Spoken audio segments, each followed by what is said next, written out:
नमस्कार दोस्तों, आप सभी का स्वागत है। आपके अपने YouTube चैनल मानव जीवन में दोस्तों लाइफ में सभी आगे बढ़ना चाहते हैं और लाइफ में आगे बढ़ने के लिए हमें रोज ही कुछ नया सीखना चाहिए और आगे बढ़ना चाहिए।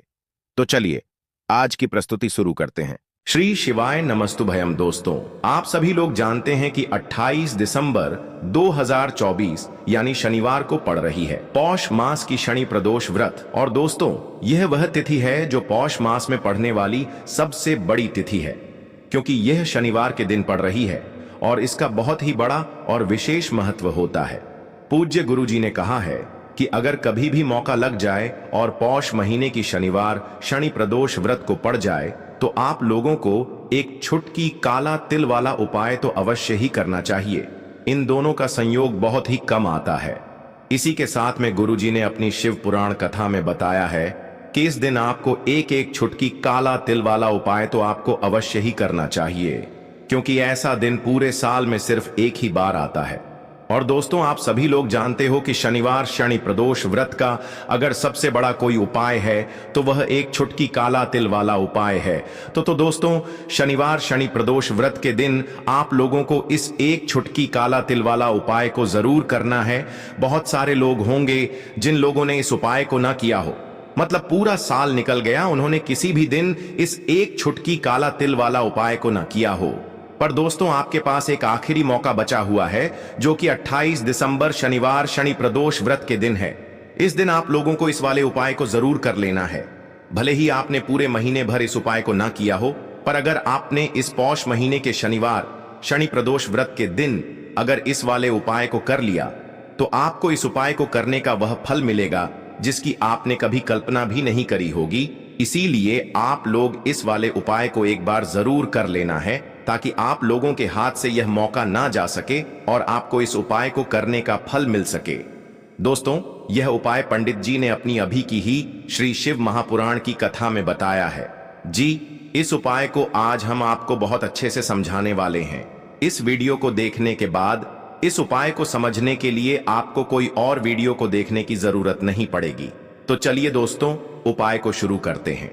देखिए, यह इस पौष महीने के शनिवार शनि प्रदोष व्रत के दिन यह इतना खास होता है, इतना महत्वपूर्ण होता है। देखा गया है कभी कभी बड़े बड़े पूजा पाठ अनुष्ठान से जो मनोकामना पूर्ण नहीं होते, वह पौष महीने की शनिवार शनि प्रदोष व्रत के दिन एक छोटे से उपाय करने से ही आपकी मनोकामना पूर्ण हो जाती है।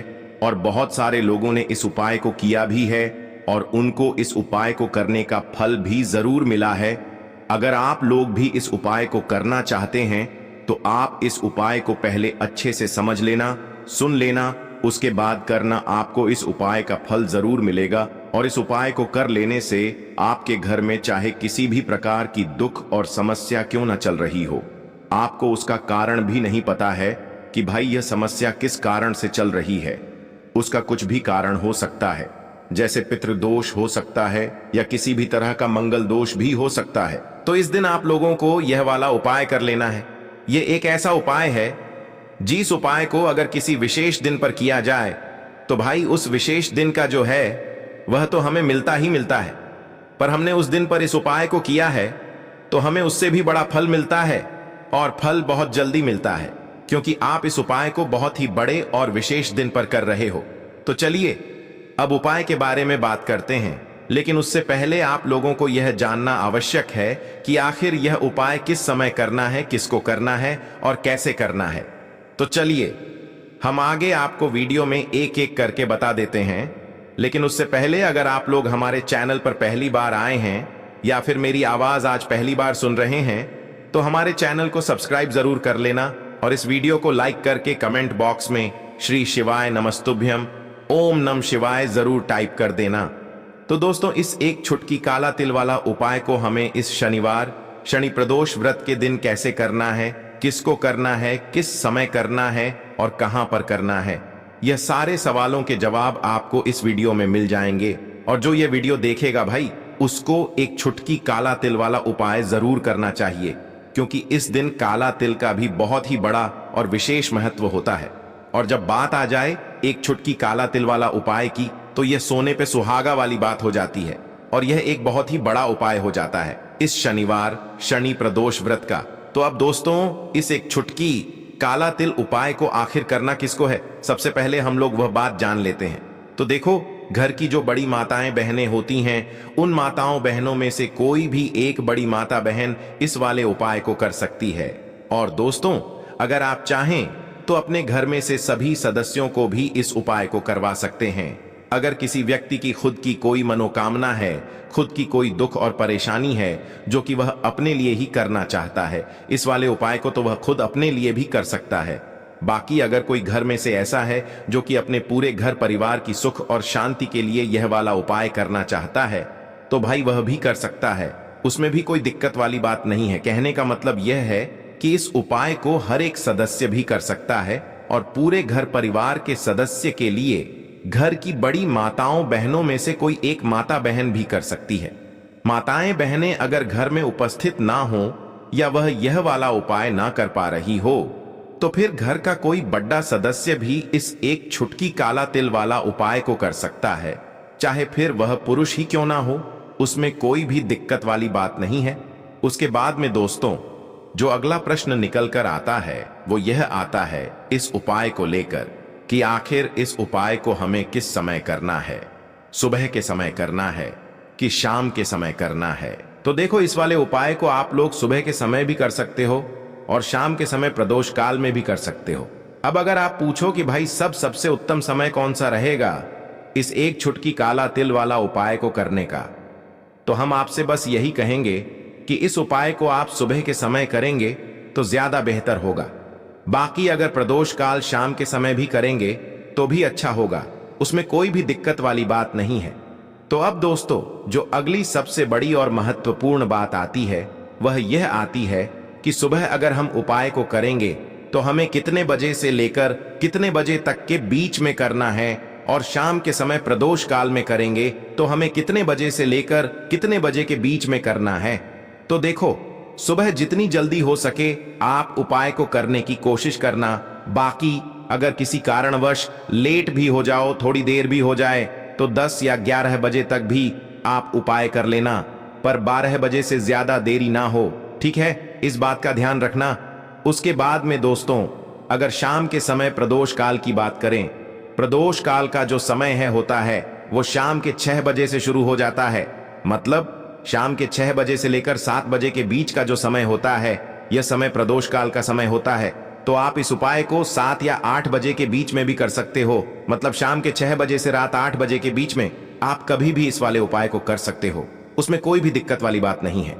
देखिए, यदि हम किसी भी प्रकार के उपाय को निश्चित दिन और निश्चित तिथि पर करते हैं तो इसका हमें बहुत अधिक लाभ मिलता है, और इन उपायों को करने के बाद हमारे जीवन में बहुत अधिक परिवर्तन आता है। साथ ही साथ यह जो उपाय आपके जीवन की सारी परेशानियों को और सारी बाधाओं को दूर करने वाले हैं।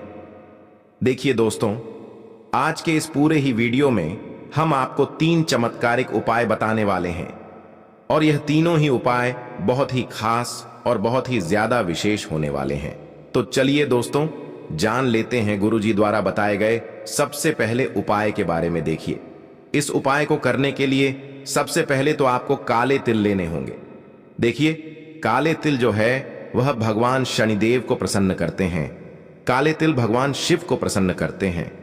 तो देखिए, आपको मात्र एक चुटकी की काले तिल लेने होंगे और इसी के साथ में आपको थोड़ा सा शहद लेना होगा।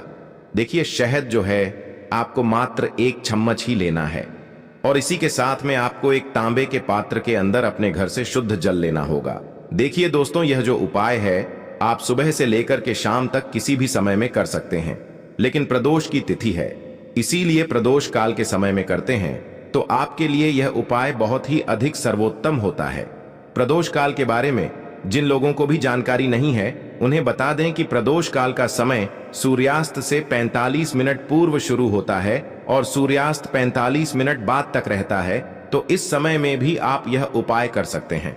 देखिए, सबसे पहले तो आपको इन सभी सामग्रियों को भगवान शिव के मंदिर में लेकर के पहुंचना है। अब मंदिर पहुंचने के बाद आपके पास जो शहद है, सबसे पहले तो इसे आपको अपने सीधे हाथ की हथेली पर अच्छे से लगा लेना है।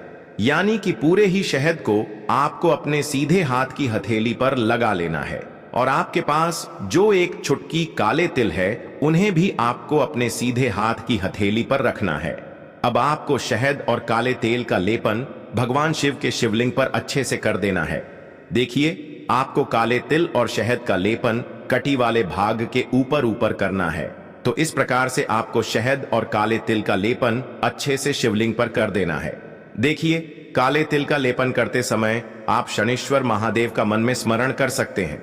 साथ ही साथ यदि आपके जीवन में कर्ज की स्थिति बहुत अधिक है, कर्ज आपके जीवन में बहुत अधिक बढ़ने लगा है, तो फिर आप आणमुक्तेश्वर महादेव का स्मरण भी कर सकते हैं।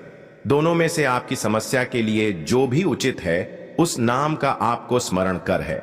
अब अंत में जो आपके पास एक लौटा जल है, इसे आपको धीरे धीरे शिवलिंग पर समर्पित कर देना होगा। श्री शिवाय नमस्तुभ्यम इस मंत्र का जाप करते हुए आपको आरण मुक्तेश्वर महादेव या फिर शनेश्वर महादेव का स्मरण करते हुए यह एक लौटा जल भगवान शिव के शिवलिंग पर ही अर्पित कर देना है। आपके जीवन की जो भी बड़ी से बड़ी परेशानी है, जीवन के जो भी संकट है, वह मात्र इन उपायों को करने से दूर होती है। तो यह उपाय विशेषकर आपको कर्ज से जुड़ी हुई समस्या को और शनि से जुड़ी हुई समस्या को दूर करने के लिए करना है। अब दोस्त, हम जान लेते हैं गुरुजी द्वारा बताए गए दूसरे उपाय के बारे में। देखिए, यह उपाय विशेषकर उन लोगों को करना है जिनके जीवन में संकट, ग्रह क्लेश की समस्या बहुत ही अधिक रहती है। यानी कि आपके घर में बहुत ही ज्यादा परेशानियां रहती हैं। घर में एक दूसरे से लोग अच्छे से बात नहीं करते हैं, बात बात पर लड़ाई झगड़े होते रहते हैं। यदि आप भी चाहते हैं कि आपके पूरे परिवार की एकता बरकरार रहे और आपके घर के जो यह क्लेश हैं, यह सभी दूर हो जाएं, चाहे पति पत्नी में लड़ाई हो रही हो, भाई भाई में आपस में लड़ाई हो रही हो, घर के किसी भी सदस्य से आपस में लड़ाई हो रही हो, तो जैसे ही आपके घर में सुख शांति बढ़ने लगेगी, वैसे ही आपके घर में माता लक्ष्मी स्वतः ही चली आएगी। तो यदि आपके घर में भी परेशानियां हैं, बच्चे बात नहीं मानते हैं, बड़े बात नहीं मानते हैं, तो फिर आपको यह उपाय करना है। तो देखिए, इस उपाय को करने के लिए सबसे पहले तो आपको शमी के पत्ते लेने हैं। शमी के पत्ते आप 1, 3, 5, 7 यानी कि जितने भी आप शम पत्र लेने चाहते हैं उतने ले सकते हैं, लेकिन आपको शम पत्र विषम संख्या में ही लेने हैं। शमी पत्र के साथ में आपको लेना होगा थोड़ा सा शहद, और इसी के साथ में आपको लेना होगा मात्र एक लोटा शुद्ध जल। अब देखिए, आपको इन सभी सामग्रियों को लेकर के पहुंचना है। भगवान शिव के मंदिर में यह उपाय भी आप सुबह से लेकर के शाम तक किसी भी समय में कर सकते हैं। साथ ही साथ प्रदोष काल के समय में भी आप इस उपाय को कर सकते हैं। देखिए दोस्तों, सबसे पहले तो आपके पास जो एक लौटा शुद्ध जल है, इसे आपको धीरे धीरे शिवलिंग पर अर्पित कर देना होगा। श्री शिवाय नमस्तुभयम इस मंत्र का जाप करते हुए। अब देखिए, जल अर्पित करने के बाद आप जो शमी पत्र लेकर के हैं, उन क्षम पत्रों को आपको जो आप शहद लेकर के आए हैं उनके अंदर डालने हैं। देखिए, जैसे आप यह क्षम पत्र शहद के अंदर डालेंगे तो यह जो कम पत्र हैं एक दूसरे से अच्छे से चिपक जाएंगे। तो इसी प्रकार से आपको यह जो शम पत्र हैं भगवान शिव के शिवलिंग पर चिपका देने हैं। यानी कि शहद से युक्ति या जो शम पत्र तैयार हुए हैं उन्हें आपको शिवलिंग पर अच्छे से चिपका देने हैं। देखिए, जो भी व्यक्ति 28 दिसंबर शनिवार की प्रदोष पर शम पत्र से भगवान शिव के शिवलिंग का श्रृंगार करता है तो उसके जीवन में धन संपदा की वृद्धि होती है। भगवान शिव उस व्यक्ति से प्रसन्न होते हैं। जिस प्रकार से हमने शिवलिंग का श्रृंगार किया है, उसी प्रकार से भगवान शिव हमारे जीवन का श्रृंगार करने वाले हैं। तो इस प्रकार से जीवन की समस्त परेशानियों को दूर करने के लिए, साथ ही साथ महादेव को प्रसन्न करने के लिए आपको यह उपाय करना है। अब दोस्तों, हम जान लेते हैं तीसरे विशेष उपाय के बारे में। यह उपाय भी बहुत ही चमत्कारिक होने वाला है। देखिए, यदि आपके घर में बुरी शक्तियों का प्रभाव है, आपके घर में बार बार नजर लग जाती है, कोई ना कोई व्यक्ति बार बार बीमार पड़ जाता है, या फिर यदि आपके व्यापार में बार बार नजर लग जाती है, जीवन में धन संबंधित बहुत अधिक परेशानियां चल रही हैं, जीवन में जो कष्ट हैं वह लगातार बढ़ते ही जा रहे हैं, तो आपको यह सुंदर सा उपाय करना है। देखिए, इस उपाय को करने के लिए सबसे पहले तो आपको मात्र 2 काली मिर्च लेनी है। इसी के साथ में आपको एक स्टील के पात्र के अंदर 2 चम्मच कच्चा दूध लेना है और उसमें आपको शुद्ध जल मिलाकर के कच्चे दूध से युक्त जल तैयार करना है। इसी के साथ में आपको एक तांबे के पात्र के अंदर शुद्ध जल लेना है। साथ में आपको एक मिट्टी का दीपक लेना है और उसी के अंदर आपको एक कपूर का टुकड़ा भी डाल देना है। तो देखिए, आपको 2 काली मिर्च लेनी है। कच्चे दूध से युक्त जल तैयार करना है स्टील के पात्र के अंदर। इसी के साथ में आपको एक तांबे के पात्र के अंदर जल लेना है। साथ में आपको एक मिट्टी का दीपक और उसी में आपको एक कपूर का टुकड़ा डाल लेना है।